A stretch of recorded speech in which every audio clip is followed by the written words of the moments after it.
Mag-aamoy mayaman ang bahay mo, mga kamami at kabunak, kapag ginawa mo ito.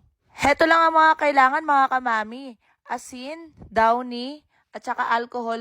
Siyempre, si Coach Sarah G. Gagamitin nga pala natin ay rock salt, hindi pwede yung iodized. Kaya kailangan, mga kamami, rock salt talaga ha. Panood ko nga pala itong DIY na to sa isang mami vlog. Ito lang pala ang sekreto para bumango ang bahay niya. Shampoo na. Panay na lang bumibili ako ng mga air freshener para bumango yung aking bahay. Ganito lang pala kamura at kasimple para talagang mag-amoy mayaman ang aking balay. Legit naman daw at mag-aamoy mayaman ang bahay mo, mga kamami. Kaya talagang susubukan ko to. Para mag-amoy mayaman ang aking bahay. Hindi ako mayaman, mga kamami. Ganda lang ang meron akong yaman.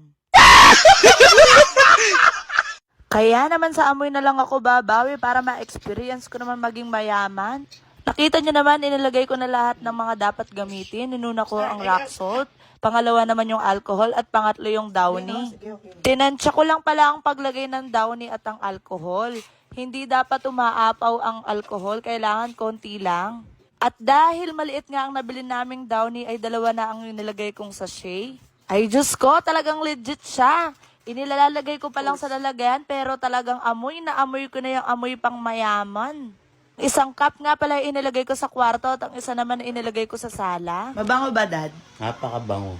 Totoo ba? Ano ba Hindi yun? nga, yun totoo. Ano ba yun? Mabango nga. Downy at saka yung asin. Para nabibili sa... Diba? Mayaman Pati daw. si Daddy Ed ay Bango nabanguhan na. at talagang amoy pang mayaman daw. Oo. Yun lang muna. Thank you for watching. Bye!